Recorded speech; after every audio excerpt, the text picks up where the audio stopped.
Bonjour à tous et bienvenue à cette vidéo sur les cours de Wicca pas en vidéo. Donc aujourd'hui nous allons voir la leçon 1 qui a pour titre Histoire, philosophie et légendes Wiccan. Alors, donc avant toute chose, c'était important pour moi de commencer par l'histoire. L'histoire permet de nous connaître actuellement et de pouvoir nous construire dans l'avenir. D'apprendre des erreurs du passé et en même temps de comprendre pourquoi on fait ça, pourquoi on dit ça à tel moment et à tel endroit. Donc pour commencer, il faut savoir que la sorcellerie est assez vieux. La sorcellerie, du moins que l'on connaît actuellement, est assez vieille. Mais l'étude de celle-ci, d'un point de vue ethnologique, est très récente. Elle date de 1900. Enfin, début 1900. Ça a été instauré au départ par Leland et qui a écrit l'ouvrage, par exemple, l'évangile d'Aradia, par exemple, l'évangile des sorcières, Aradia, l'évangile des sorcières, pardon. Il a écrit d'autres ouvrages en anglais qui n'ont jamais été traduits en français, ce qui est assez dommage. Et il y a bien sûr Margaret Murray qui a inspiré, on pourrait dire ça, Gardner. Margaret Murray et plusieurs ethnologues et scientifiques de l'époque considéraient que l'origine de la sorcellerie daterait du paléolithique supérieur, donc à peu près il y a entre moins 30 000 et moins 12 000 avant Jésus-Christ, donc il y a à peu près 25 000 ans. Donc c'est une période préhistorique. C'est pendant cette période qu'on a commencé, les hommes, à enterrer leurs morts et à avouer les débuts de culte. Il y a des fouilles archéologiques et des fouilles archéologiques ont démontré qu'il y avait un intérêt des anciens peuples sur deux formes divines, ou du moins deux formes qui étaient très représentées à travers toute l'Europe.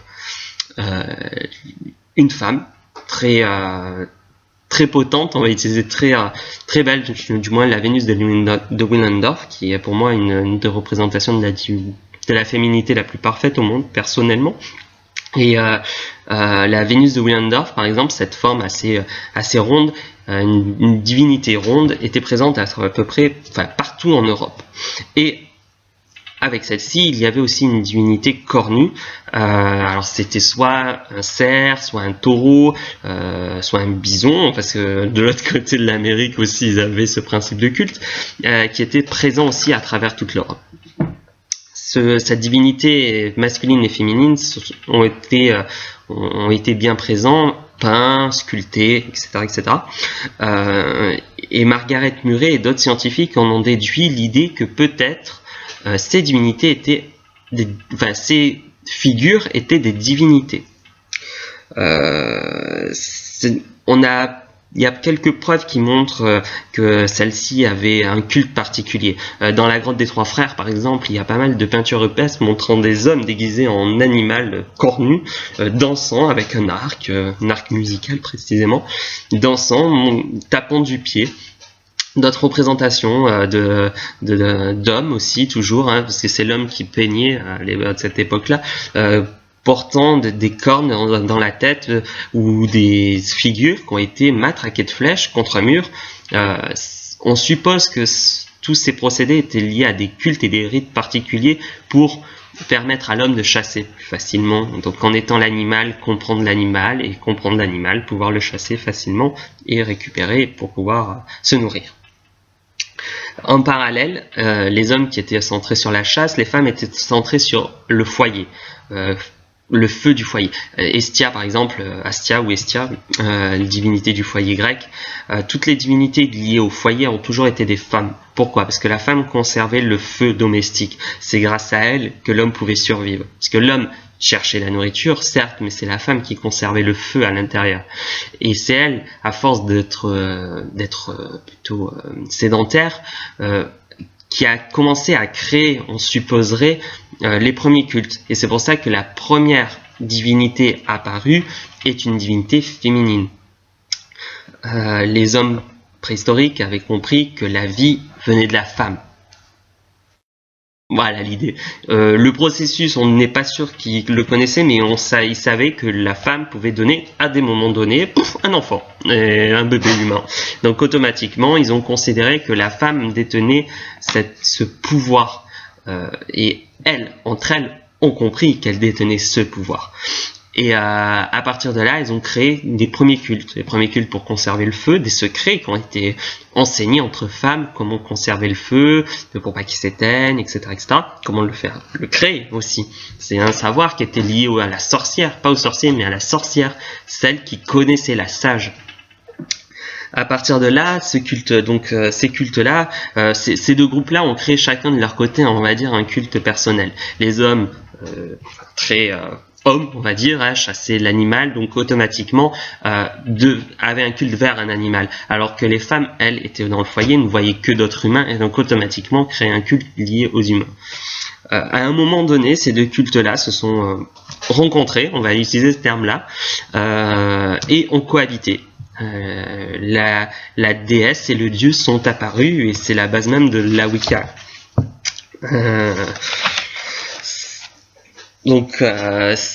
Margaret Murray suppose que ce culte a survécu pendant des siècles et des millénaires, c'est le terme, évoluant petit à petit.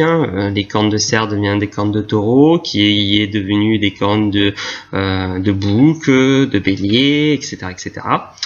Et en même temps, ce culte s'est enrichi de connaissances, de savoir d'autres peuples, d'autres pays, d'autres expériences. La déesse est devenue 2 déesses, puis 3 déesses, puis 4 déesses, puis 5 déesses, puis milliers de déesses, et le dieu pareil, humain, pas humain, animal, pas animal, et ça a créé un flot de mythologies qui ont inspiré l'hindouisme, qui ont inspiré les Grecs, les Romains, les Égyptiens. Alors, c'est encore plus impressionnant puisque toutes leurs divinités sont à moitié animales. Donc ça a inspiré énormément de peuples, du moins les peuples ont évolué chacun dans leur coin vers une amélioration du culte. Margaret Murray suppose que ce culte-là, du dieu de la déesse en finalité, a survécu, a évolué, a changé, mais il y a toujours eu cette idée d'une divinité masculine et féminine, ou du moins des divinités opposées. Elle suppose même que ce culte a survécu grâce aux fées. Selon donc le livre que je suis en train de lire, ça fait 2e fois que je le lis, mais Le Dieu des sorcières, elle met en avant l'idée que le peuple des fées, décrit dans les contes avant Shakespeare, existait réellement, que c'était les sorcières comme on imagine actuellement, et que c'était les descendants des peuples du paléolithique. Et le culte présent, c'était un culte très visible et très pesant, on va utiliser ce terme-là.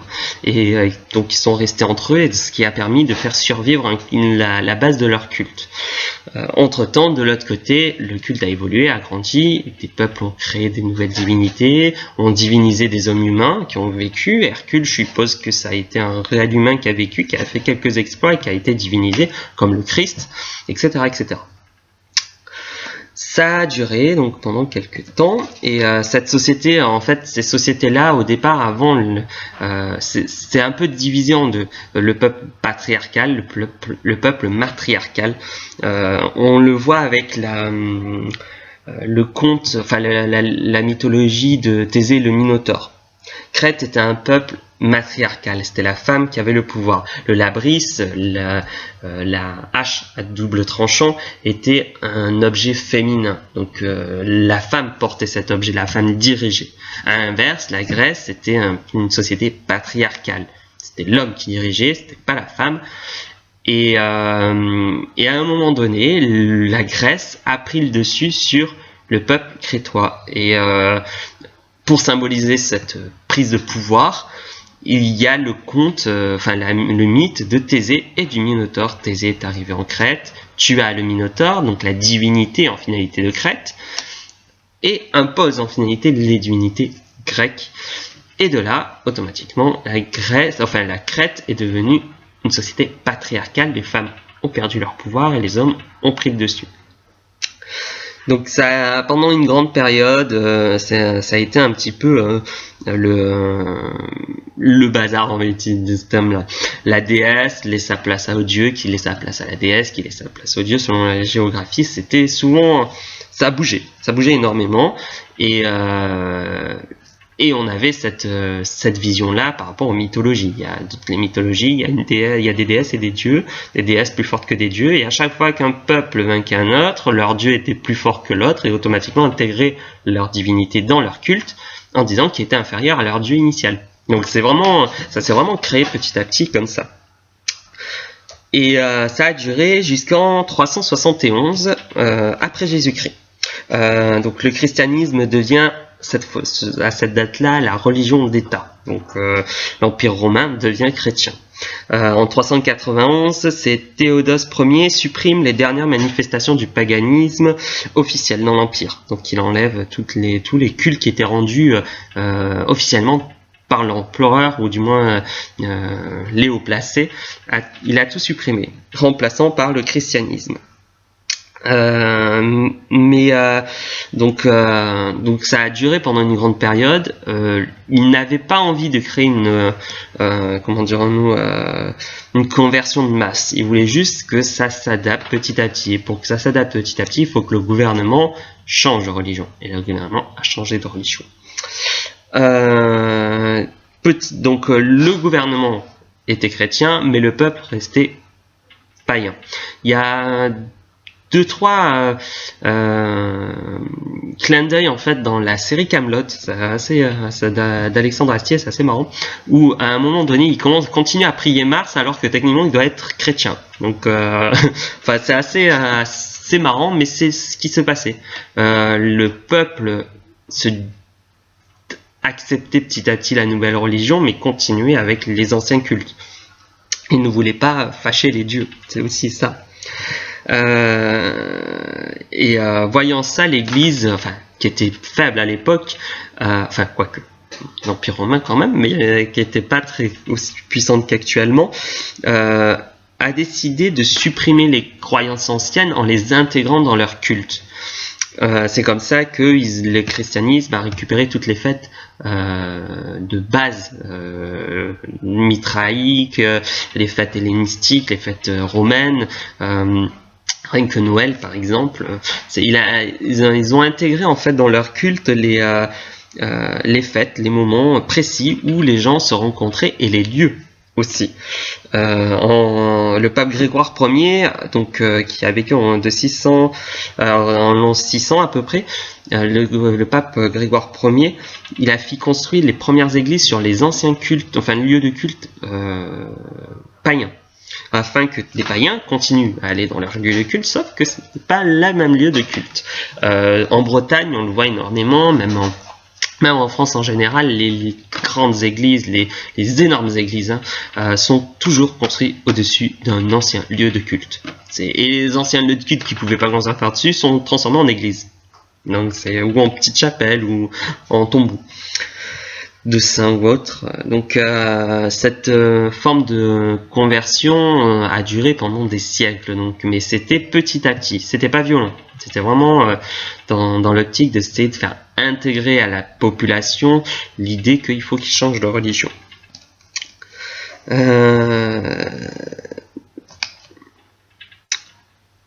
Avec le temps, il y a eu des conflits.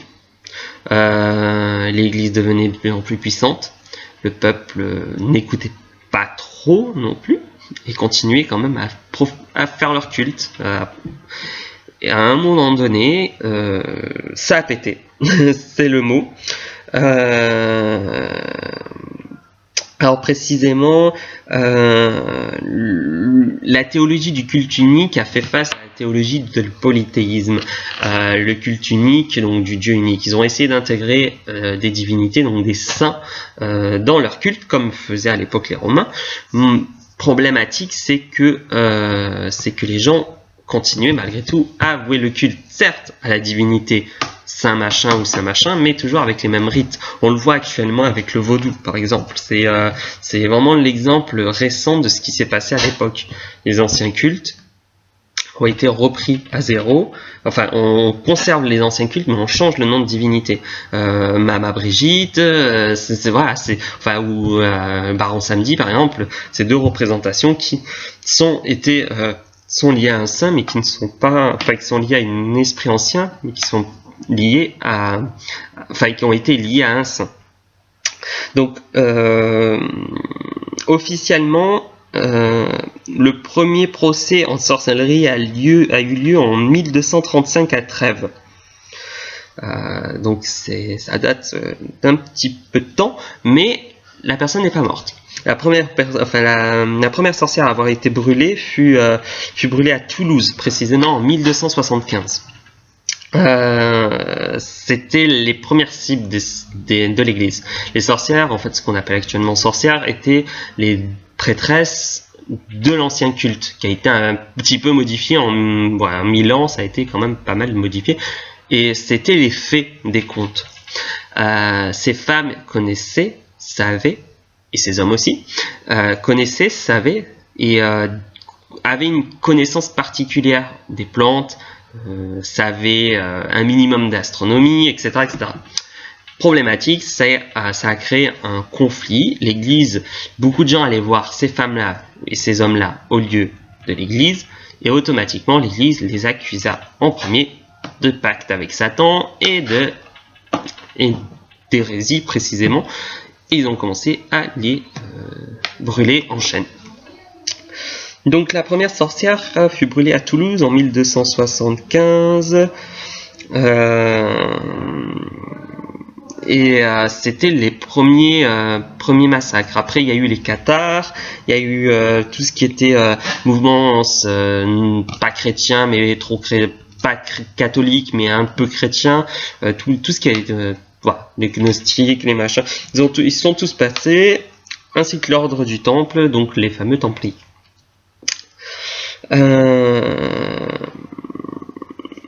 Donc, en fait, il y a eu une période où ça a été les prêtresses païennes.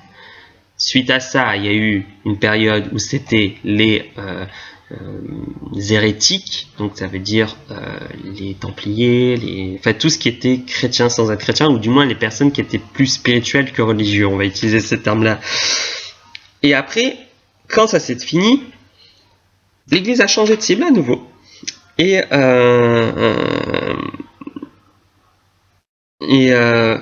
au lieu de lutter contre les faux prophètes, on va utiliser ce terme-là, ils ont lutté contre Satan et le diable. Et ils ont choisi la sorcière comme étant la première des cibles.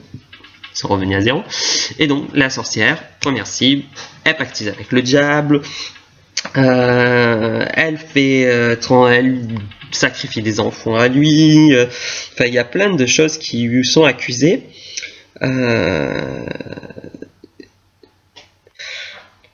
Et ils se sont en gros concentrés en fait sur précisément la phrase typique qui est dans la Bible, tu ne laisseras point vivre la magicienne ou la sorcière. Et c'est de cette phrase-là qui ont découlé tout ce massacre. Et pourtant, beaucoup de divinités, on va dire, chrétiennes sont magiciennes. L'exemple, dans leur état d'esprit, disait que seul le Dieu unique donne des pouvoirs. Et quand la sorcière disait non, mais c'était un cornu, ou non, c'était d'une femme, parce qu'il y a aussi cette idée-là, automatiquement, ça ne peut pas être le Dieu unique, parce qu'il n'accorde, c'est le seul qui accorde ses pouvoirs, et donc ça doit être le diable, et on l'accusa automatiquement du diable. La sorcière disait aussi que ça venait d'elle, les pouvoirs, sauf que c'est jamais le cas, c'est Dieu, dans la Bible, qui donne les pouvoirs. Il y a un passage que j'ai noté, c'est au sujet de lorsque Moïse écarta la mer en deux, la mer rouge en deux, il est écrit « Moïse tendit sa main sur la mer et l'Éternel refoula la mer par un vent d'Orient. » Ça veut tout dire. C'est Moïse a montré la mer et c'est Dieu, lui, qui a déplacé.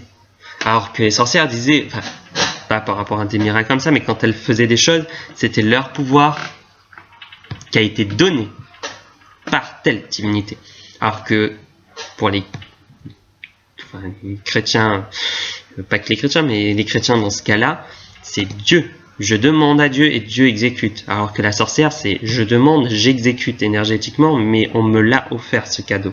Et c'est ça qui est une différence de théologie qui est assez important et pour comprendre pourquoi ils considéraient les sorcières comme des diables.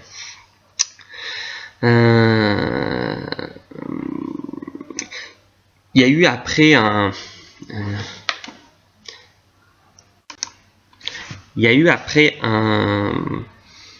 une déchéance totale du culte. Il y a eu les fous qui sont apparus, c'est le mot. Au XIIIe siècle précisément, la position de l'Église changea radicalement. La sorcière n'est plus vue comme un travaillant main dans la main avec Dieu, puisque pendant une période, ils ne savaient pas trop d'où venait le pouvoir de la sorcière. Alors on l'accusait du mal, ça vient du diable, mais aussi c'est peut-être Dieu qui leur offre ce pouvoir. Donc on va être un peu plus clément. On se méfie, on fait attention, on en brûle quelques-unes, mais de temps en temps on est amis avec, on ne sait pas. Sauf qu'à partir du XIIIe siècle, là, ça a complètement changé. C'est à ce moment-là où on a considéré que la sorcière, toutes, sans exception, détenaient leur pouvoir non de Dieu, mais d'un pacte qu'elle aurait fait avec un diable ou un démon. Ça a créé une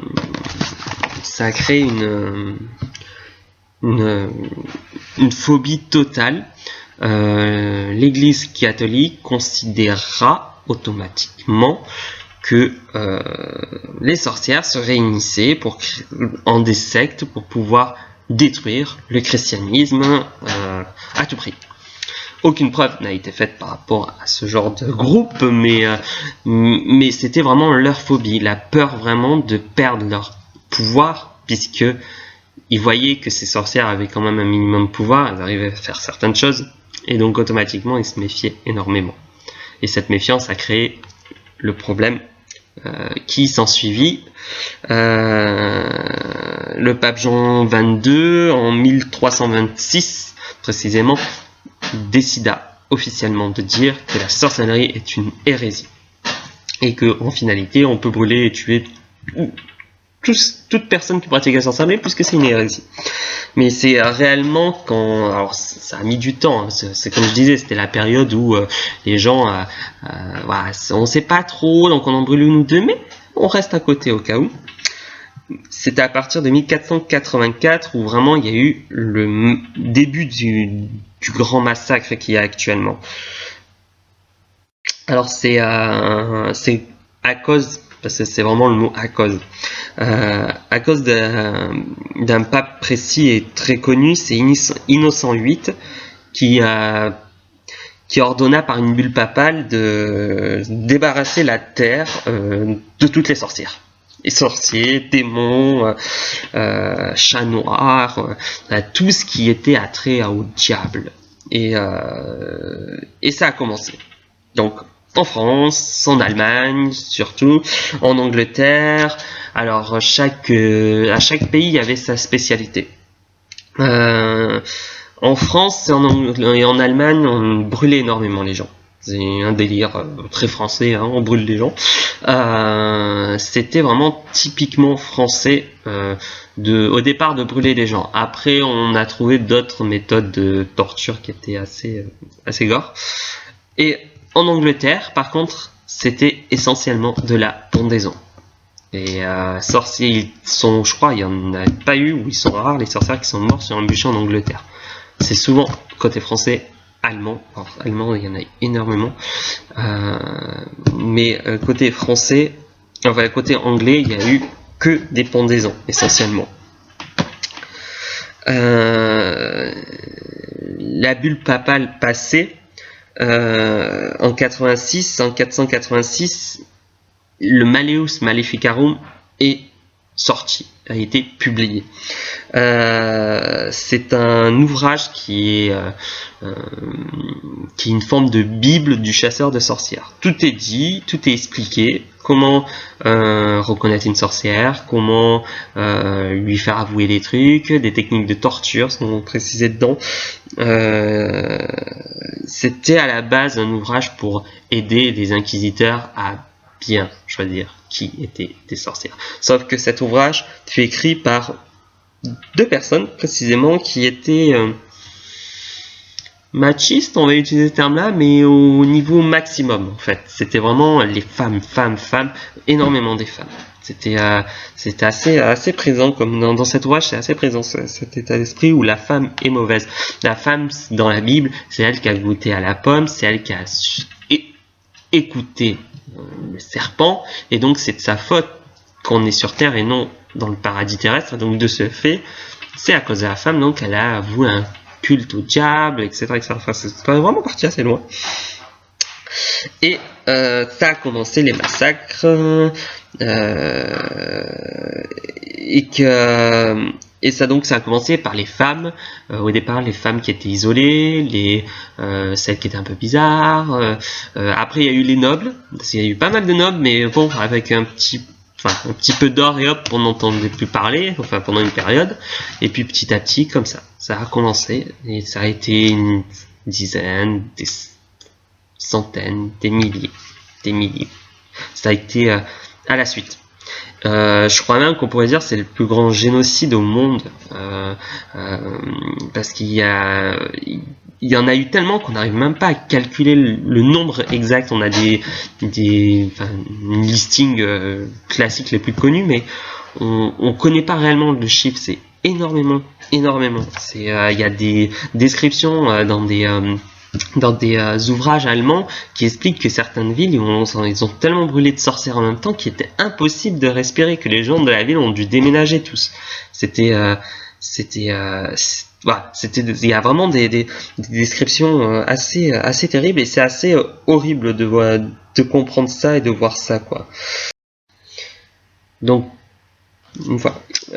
à la fin du Moyen-Âge, en fait, l'Église a commencé à découvrir qu'ils se sont complètement trompés, qu'il n'existait pas de secte satanique qui essayait de déjouer l'Église, qu'elle comprenait pas pourquoi ils sont arrivés là. En fait, ils ont compris leurs erreurs. Mais le problème, c'était que c'était trop tard. L'hystérie était lancée, les machines à tuer, ils sont allés, et en plus c'était la période de la mini-ère glaciaire, donc les famines, les épidémies n'ont pas aidé à améliorer en fait cette vision. Au contraire, à chaque fois qu'il y avait un problème, c'était à cause d'une sorcière. Et c'est comme ça que beaucoup d'hommes et de femmes et d'animaux sont passés de vie à trépas. À partir du 16-17e siècle, les chasses aux sorcières changent de main. C'est plus l'Église qui juge, mais c'est la justice soi-disant laïque. C'est le début en fait de l'âge moderne, du monde moderne, et ça a permis petit à petit à s'en sortir. On va utiliser ces termes-là. Mais c'est pas avant le XVIIe siècle que réellement on découvrit que sous la torture, tout le monde avoue n'importe quoi. On avoue la vérité, mais en même temps, on avoue des fantasmes. Oui, j'utilise un balai pour mes sorts. Ah, mais je vole avec. Voilà la différence. On ajoute des vérités, mais pour plus avoir mal, on ajoute des mensonges. Et en même temps, c'était une façon aussi pour les vraies sorcières de se protéger.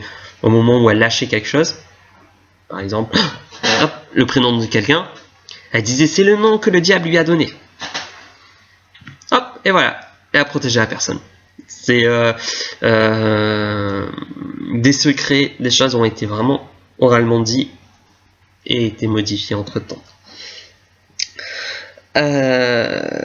En dehors de ça, vraiment la science commence à s'intégrer petit à petit, l'alchimie, etc. Et à partir de ce moment-là, on commence à découvrir l'esprit humain rapidement, et on découvre qu'on peut tout avouer sous la torture. Et à ce moment-là, on interdit la torture. Du moins, on l'utilise moins, si on va utiliser ce terme-là. Officiellement, la chasse aux sorcières en France s'est arrêtée en 1680. Donc c'est la date auquel le Parlement de Paris finit par nier toute réalité au pacte satanique. En gros, le Parlement de Paris dit officiellement non, on ne peut pas avoir un pacte avec Satan, c'est pas possible. En Angleterre, par contre, la dernière prétendue sorcière a été brûlée a été pendue, en 1727. Mais la dernière loi sur la sorcellerie, la Witchcraft Act, ne fut retirée qu'en 1951. Et c'est à partir de là que l'histoire de la Wicca commence, et c'est grâce à cette loi-là que Garner est apparu. On va dire ça comme ça. Donc c'est en 1921 précisément, le docteur Margaret Murray publia le premier livre, Le culte des sorciers en Europe occidentale. Grâce à elle, les gens commencent à avoir une vision, enfin les Anglais précisément, commencent à avoir une vision différente de la sorcellerie. Puisqu'on a eu l'âge des démons, on a eu l'âge de l'hérésie, on a eu l'âge du n'importe quoi, puisque les scientifiques, les débuts, la période des Lumières, c'était la sorcellerie, c'était mauvais, c'était même pas mauvais, c'est des foutaises de l'époque, des gens qui ne connaissaient rien. La sorcellerie n'existe pas, c'était les visions des Lumières.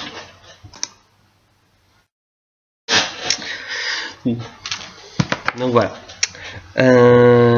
Donc en 1921, Margaret Murray publia son livre qui montre que la sorcellerie est réelle, que un réel culte religieux existe, et que ce culte a toujours vécu et vit toujours, grâce aux faits. Alors il y a des passages que je vous lirai plus tard, mais qui sont assez intéressants. Je vais vous le lire tout de suite. Ça sera plus intéressant.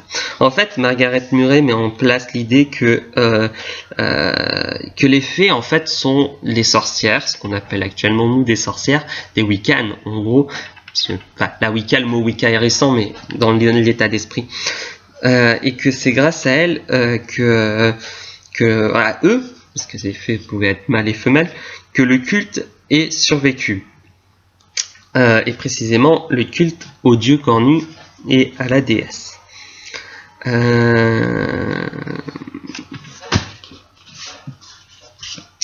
Par exemple, alors, au sujet des fées. Quand je parle de fées, faut pas se voir clochette. Alors ça, c'est un truc. Margaret Murray le dit, c'est avant Shakespeare, les fées avaient une taille humaine, étaient jolies, certes, ou pas. Et le peuple des fées, le petit peuple, était de taille humaine, un peu plus petit, mais de taille humaine. Shakespeare, dans Songe d'une nuit d'été, a réduit leur taille pour son histoire, et c'est à partir de là que les fées des contes sont devenues des clochettes. Peter Pan, par exemple, date du début 1900. Donc automatiquement, cela montre que l'image de la fée clochette, dans ce sens-là, est récent. Si vous prenez Cendrillon, si vous prenez par exemple typique La Belle au Bois dormant, les 3 fées, les 7 fées dans le conte original sont humaines. C'est les marraines, les fées viennent humainement, de la taille humaine, jeter leur sort. La sorcière était la mauvaise fée dans cette vision de l'époque. Donc les sorcières avaient une taille réelle.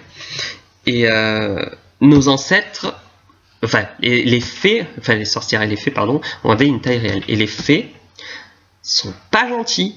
C'est pas Clocheton, elle a un sacré caractère, j'aime bien pour ça. Mais les fées, c'est pas Poussière de Fée et compagnie et Fluffy Bunny, Bisounours. Non, des fées peuvent être très méchantes et voire violentes, sanguinaires, littéralement. Il y a différents types de fées, mais il y a certaines fées qui considèrent l'humain comme étant une sous-merde. Donc automatiquement, elle va pas donner des pouvoirs magiques et faire voler, quoi. Et il y a même un vieux charme qui qui était récité la nuit à l'époque, qui montre bien cette crainte.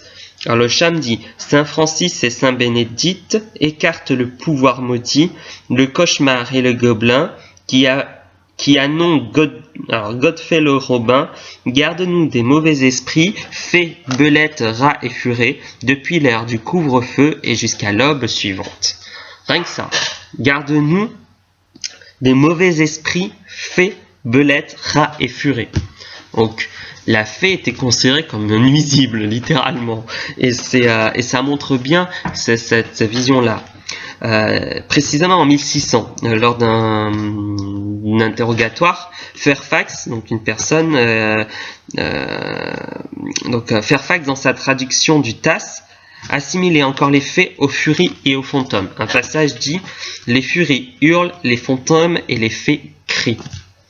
Et c'est un évêque suédois, donc Olaus Magnus, écrivit en 1555 qu'il y avait des rôdeurs nocturnes qui formaient une ronde et dérangeaient d'étranges manières les gardiens des champs occupés à leurs tâches.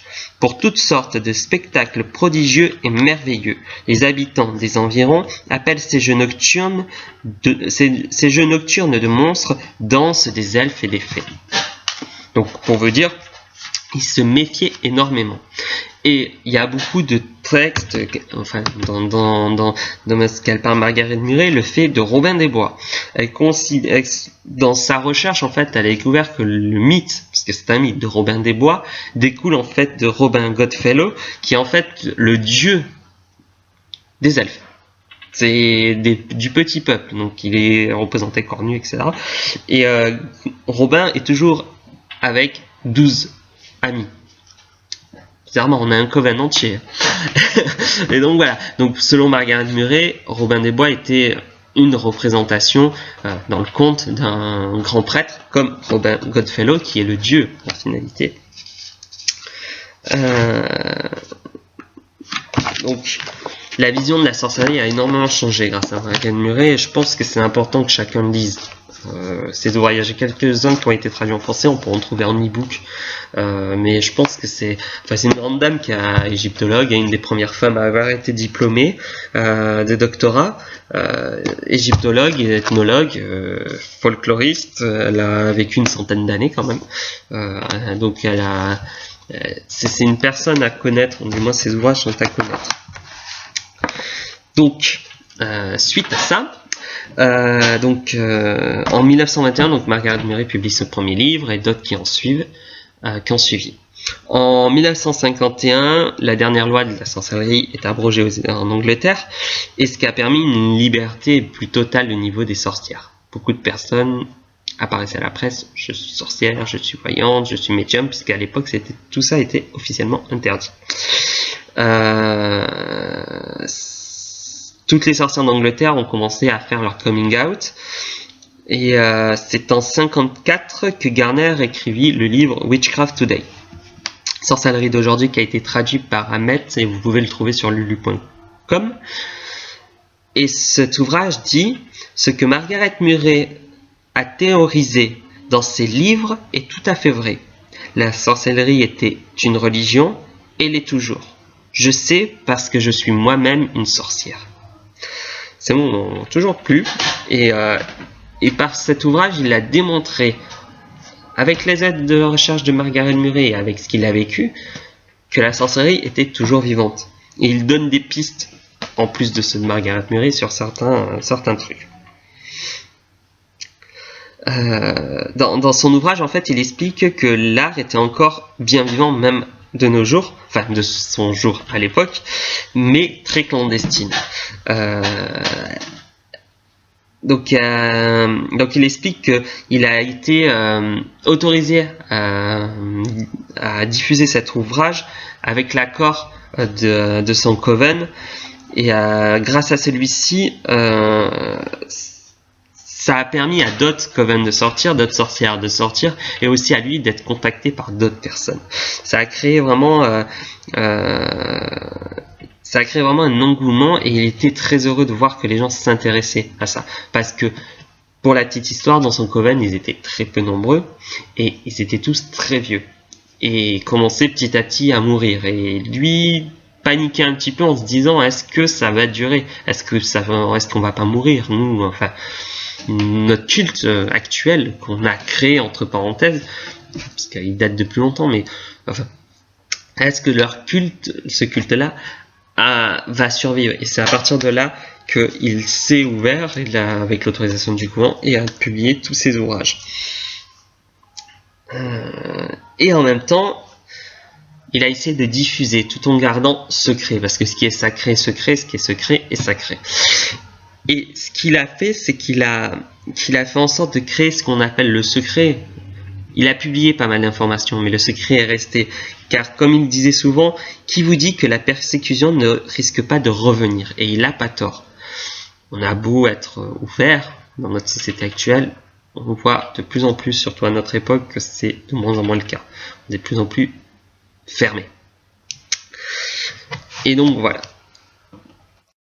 Donc de ce fait, il a mis en avant cette idée qu'il faut conserver quand même secret certaines informations. On peut parler de certaines choses, mais pas d'autres. Et il faut faire attention. Donc pendant une très grande période, Garner était la seule voix de la sorcellerie en Angleterre. Ouais, en Angleterre essentiellement. Il a donc, pour la petite histoire, Garner dit avoir été initié dans un coven anglais près de la ville de Christchurch, juste au début de la Seconde Guerre mondiale.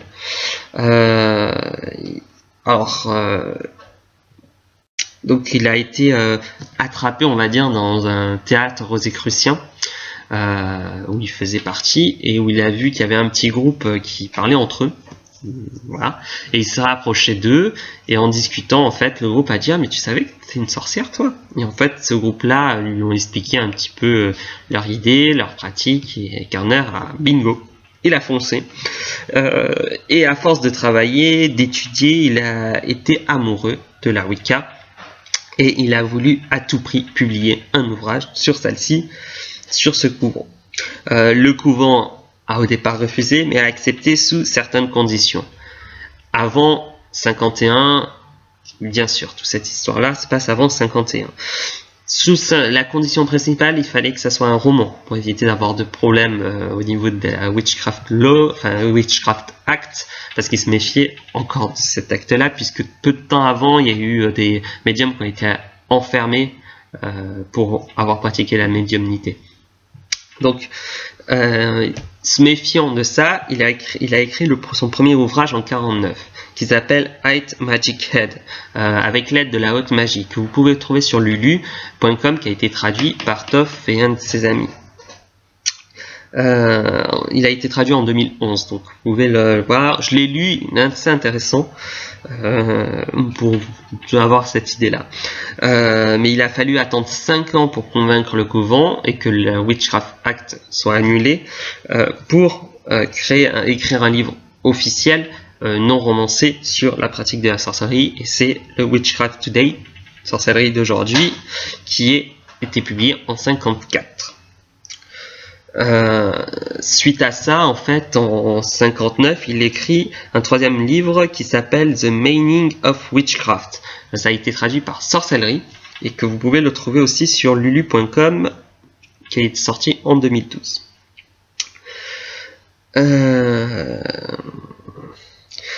Il explique dans ses ouvrages que la Wicca est un enseignement oral. Et c'est pour ça que moi préfère mieux faire l'échange oralement que par écrit, parce que c'est continuer, perdurer cette tradition. Je parle, vous écoutez, et dans un futur vous allez parler et on va vous écouter.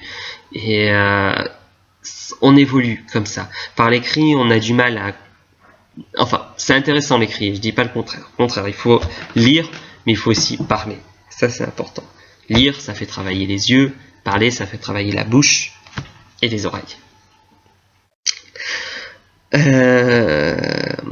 Donc, Garner met en place l'idée, explique que la Wicca est une religion.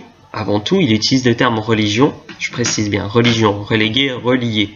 Il précise bien que c'est une religion, pas une philosophie de vie, pas un truc New Age, une religion. C'est une croyance commune d'un groupe qui sont liés. Donc, Gardner précise que c'est une religion à mystère, donc secrète, et que ce secret est né de l'époque antique, mais qui a perduré à cause des persécutions qu'il y a eu. Il explique qu'à l'époque c'était très connu, c'était des cultes qui étaient très connus, très reculés dans les campagnes, étaient très connus, et il y avait énormément de monde. Et puis lors de l'Inquisition, ces gros coven, en gros ces gros groupes ont été séparés en petits groupes, et puis en d'autres petits groupes, jusqu'à ce qu'on connaît actuellement, les lois qu'on connaît actuellement. Au départ, c'était énormément donc oral. Il n'y avait pas d'écrit puisque beaucoup ne savaient pas ni lire ni écrire. Le début des rédactions écrire et lire daterait de 1800 à peu près.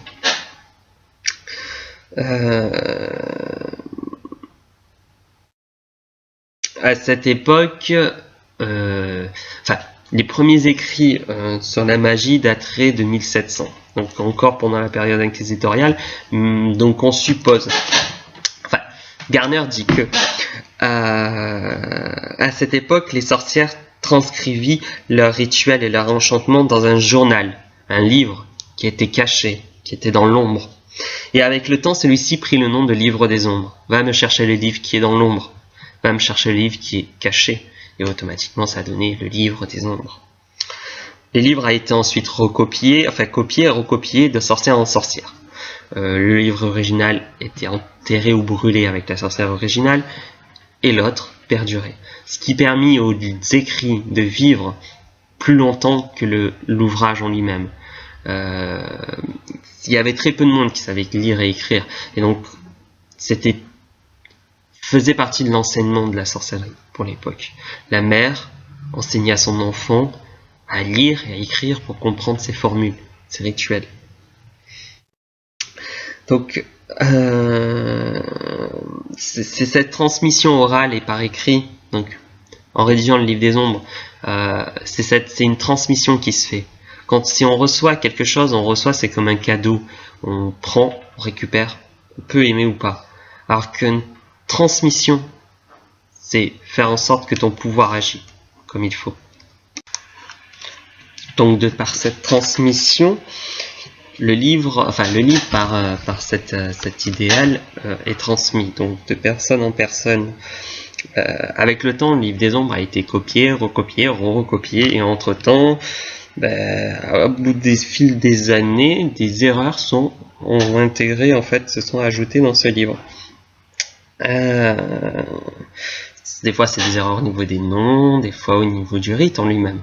L'exemple typique c'est le mot Aradia, le nom de la déesse Aradia, A-R-A-D-I-A, en fait a été retransposé aux États-Unis par Arida, A-R-I-D-A.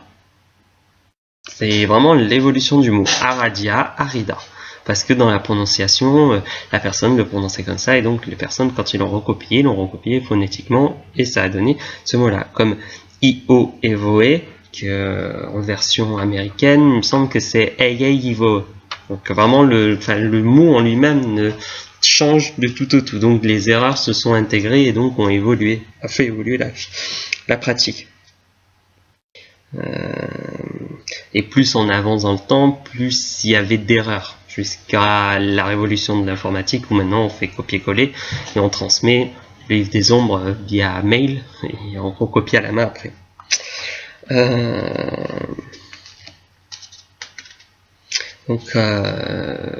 Cette évolution a donné naissance à différentes traditions wiccanes, la tradition gardénienne étant la première, puis l'alexandrienne, la dianique, etc., etc. À chaque fois, une personne a ajouté quelque chose en plus de l'ancienne tradition et a fait évoluer celle-ci ou l'a fait régresser, puisqu'il y a certaines traditions où on est retourné à 500 ans en arrière. Donc, c'est selon les traditions, selon les personnes qui a décidé de créer une nouvelle tradition. des nouvelles choses se sont créées, et en créant ces nouvelles choses, ils ont évolué et ont fait évoluer le culte. À travers donc ces différentes traditions, le dieu père prit des différents noms. Kernunos, Apollon, Shiva, Uranos, Mars, etc. Et la déesse aussi. Des couples se sont créés et ça a créé des noms des couples divins selon la tradition. Maria et Lucifer, Dana et Kernunos, Diana et Apollon, Kali et Shiva, Vénus et Mars, Gaïa et Uranos, etc., etc., etc. Plus le temps passe, plus des couples se créent avec des nouveaux noms. Et plus le temps passe, encore plus les éclectiques sont apparus et ont créé d'autres nouveaux mix de divinités qui étaient pourtant théologiquement pas possible d'être ensemble, ou qui ont un déséquilibre total. Par exemple, considérer Apollon et Artémis. Ça, c'est comme je vous ai dit, Diana et Apollon, pareil. C'est une synchronicité qui est pas possible. Diane étant une divinité, enfin Artémis étant une divinité qui est chaste. Donc elle ne peut pas représenter la déesse mère dans la version Wiccan, mais elle peut représenter un des visages de la déesse mère. Bon, je sais qu'en France on a beaucoup de problèmes avec Garner, enfin ça commence à s'arranger, mais pendant une période il y a eu beaucoup de problèmes avec Garner.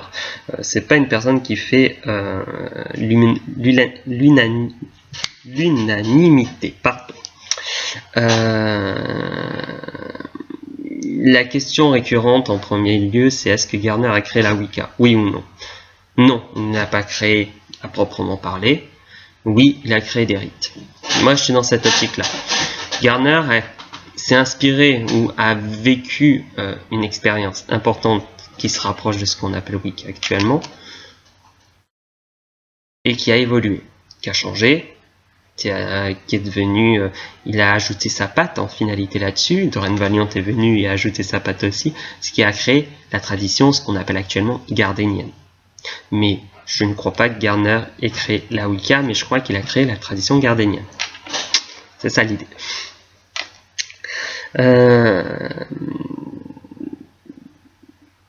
Après, il est important que chacun fasse sa propre opinion, qu'étudie. Vous pouvez lire par exemple les ouvrages de Toph qui est assez intéressant, que vous trouvez sur lulu.com. Garner, ça parle sur Garner, Doreen Valiant. Il y a pas mal d'ouvrages en français sur les différentes personnes de la Wicca. Et donc en lisant ça, je vous laisse faire votre propre opinion là-dessus. C'est assez intéressant de voir un petit peu. Là, prochainement, c'est Gérard Garner et le cône du pouvoir, qui va être assez intéressant. Donc en France, on connaît plus Scott Cunningham que Garner. Ce qui est assez paradoxal parce qu'en Italie, c'est plus Crotter qui est connu. Donc c'est assez rigolo de voir notre différence, enfin notre quand même retard. Donc nous, l'auteur le plus connu, c'est Scott Cunningham, qui est un auteur wiccan, qui a écrit pas mal d'ouvrages, mais très peu traduits en français, et dont le livre La Wicca, Magie Blanche ou Art de Vivre, qui a changé de titre récemment, qui est le livre de base des débutants éclectiques. Cunningham voit la Wicca comme une religion moderne et accessible, s'inspirant d'anciennes pratiques et permettant d'ajouter une part de spiritualité à chacun des instants de notre vie. C'est lui qui a mis en avant que la Wicca n'est pas une religion, mais plutôt un art de vivre. Ce qui est vrai, mais elle n'est pas que ça.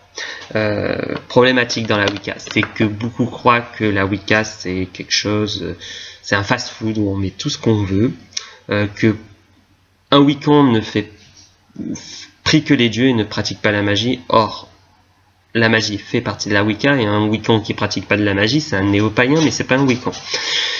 Et de plus, un Wiccan est avant tout une sorcière, et une sorcière dans le sens large, dans le sens ouvert, donc une sorcière qui est ouverte dans la façon de penser, la façon d'interagir avec les autres, mais aussi traditionnelle.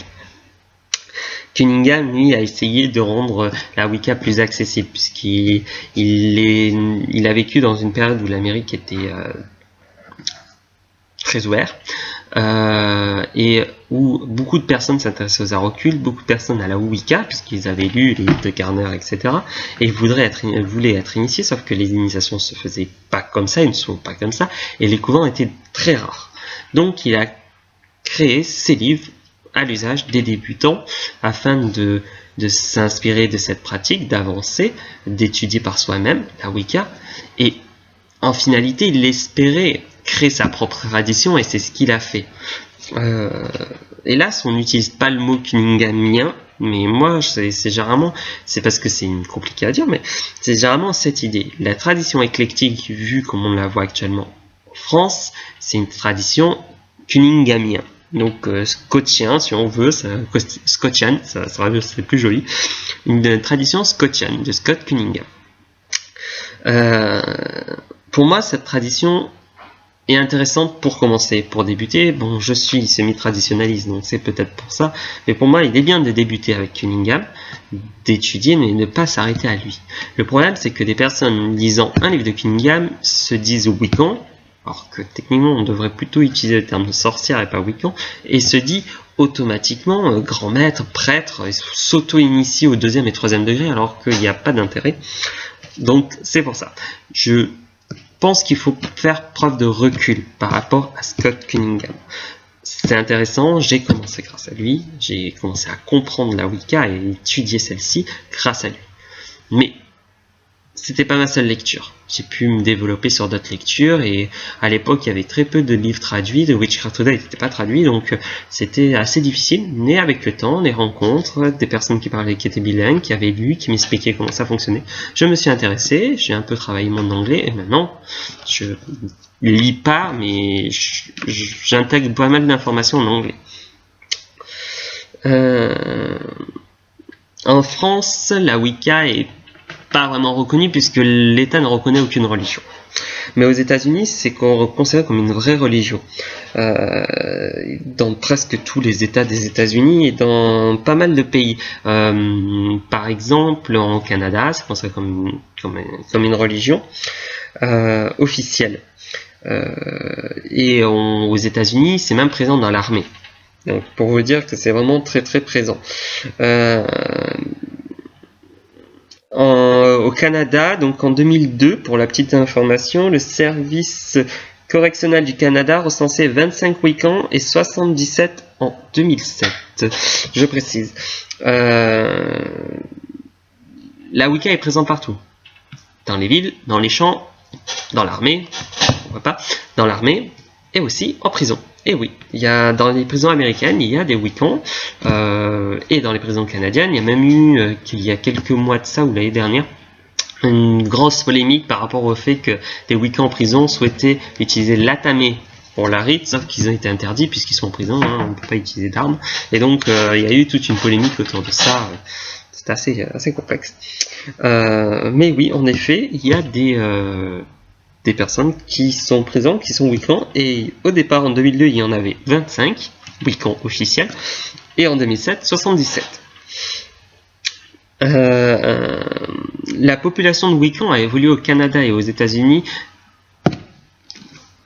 Alors ça a évolué, ça a été multiplié par 3 en 5 ans.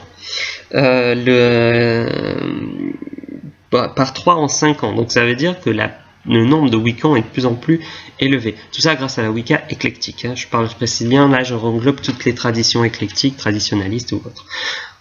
Personne qui se déclare Wiccan, donc c'est assez gros. Sur le site religionlink.com, ce site indique que le chiffre de nombre de Wiccans entre 2001 et 2008 est passé de 134 000 à 342 000 personnes aux États-Unis. Sans parler de ceux qui ne se disent pas Wiccans, donc certains traditionnalistes d'autres traditions non Wiccan, par exemple les Izysian Fellowship par exemple, ou la Fairy Face, qui eux sont basés sur des pratiques sorcières, des pratiques qui ressemblent à la Wicca mais qui ne sont pas Wiccans, donc ils se considèrent comme sorcières mais pas Wiccans. Donc sans compter eux, donc il faut multiplier par 2, ça montre que la Wicca est très ancrée, très présente, et elle est de plus en plus présente aux États-Unis, au Canada, au Mexique, au Brésil, surtout au Brésil en ce moment avec la Villa Paga qui a été créée, un village païen qui est en train de se créer, le rêve de toute une vie. Il y a des premières en Australie, ça a commencé à sortir, mais là je sais pas où ça en est actuellement, mais ça évolue pas mal. En Allemagne, alors ça aussi c'est plus que ça a évolué.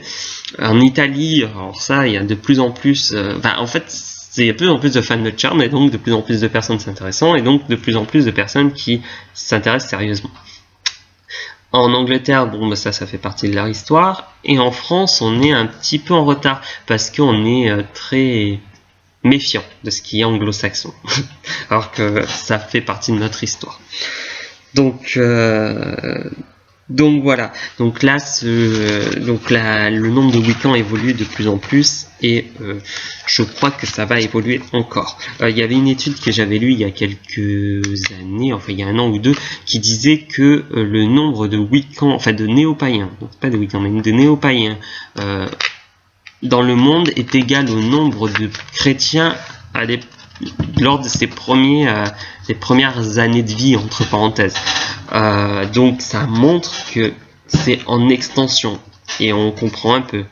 C'est une religion d'amour, enfin, j'aime pas ce terme-là. C'est une religion de logique. Elle est proche de la nature puisqu'on est nature. Elle sait que l'homme est animal, donc et elle utilise l'énergie de la vie pour vivre, et non l'énergie de la mort ou de la souffrance pour vivre. Et c'est ça qui plaît aux gens. Je pense que la Wicca va évoluer et doit évoluer, mais il faut pas qu'elle puisse devenir quelque chose de chaotique. Enfin, c'est assez bizarre, mais c'est ma réflexion personnelle. Pour moi, la Wicca, chaque mot a une définition.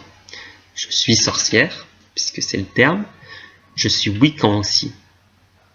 Je suis sorcière par ma famille, j'ai appris des choses de magie, de sorcellerie, des choses que ma grand-mère faisait, que mon père m'a appris à faire, que mon arrière-grand-père, son grand-père lui a appris à faire.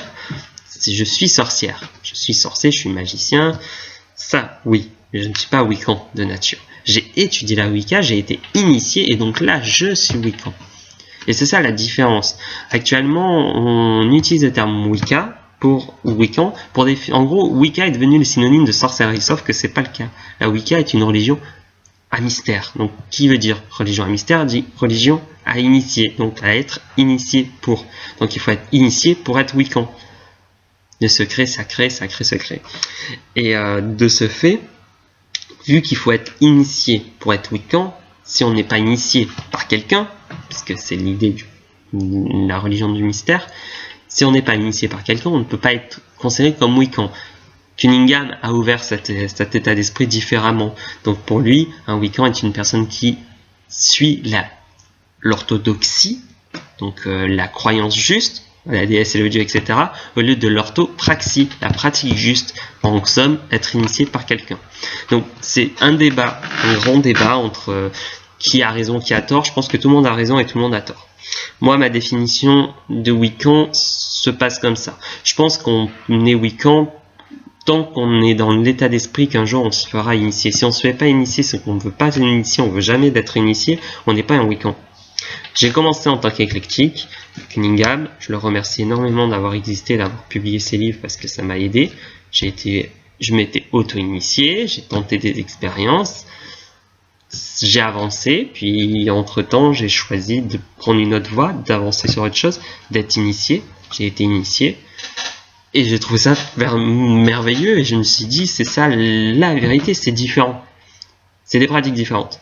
Donc après, on n'est pas tous faits pour être initiés, puisque quand on est Wiccan, donc initié, on devient un prêtre, on devient une prêtresse dès le premier degré. Donc ça veut dire on est un représentant des dieux. Et un représentant des dieux, pour être représentant des dieux, il faut être stable, il faut être intelligent quand même un minimum, et il faut surtout être humble, humble avec soi-même. Le problème, c'est qu'il y a tellement de qualités à avoir que tout le monde n'est pas prêt à ça. Des gens peuvent devenir fous, d'autres n'ont pas du tout envie, tout simplement, d'avoir des responsabilités. Quand je dis responsabilité, ça veut dire quelqu'un qui m'appelle, Benjamin, je veux me handfaster, voilà. Bah, je suis obligé de le faire. Enfin, ma conscience dit que je suis obligé de le faire. Ou du moins de faire en sorte que ça se fasse. Je veux dire, voilà, le numéro, en gros, c'est moins présent en France, mais en gros, le téléphone est libre. On peut m'appeler non-stop. Enfin, j'ai un petit groupe où ils savent très bien qu'ils peuvent m'appeler. Je répondrai, ouais. Enfin, je répondrai pas tout de suite des fois, hein, parce que je suis occupé, mais voilà, je vois un machin appeler un texto, j'envoie un texto, qu'est-ce qui se passe? C'est l'idée, il faut être non-stop présent. Et ça, c'est important. Et c'est pour ça que la Wicca, dans l'initiation, n'est pas adaptée à tous, mais tout le monde peut s'inspirer. On peut tous être néo-païens, on peut tous être Wiccan éclectique, enfin, on va utiliser ce terme-là, j'ai du mal avec ce terme, mais Wiccan éclectique, scotien, quoi. On peut l'être, il n'y a pas de souci, au contraire, ça permet d'évoluer, mais dire je suis Wiccan, tout court, ah, mais j'ai été initié, enfin, je suis Wiccan, limite, on a un sous-entend traditionnel, et que la personne n'a pas été initiée, non. Voilà, il y a chaque chose à sa définition. Je suis Wiccan éclectique, j'ai pas été initié, en dehors de l'auto-initiation. Je suis Wiccan, j'ai été initié. Voilà, c'est mon avis personnel. Après, chacun a un avis différent, et heureusement, parce que sinon, on s'emmerderait totalement.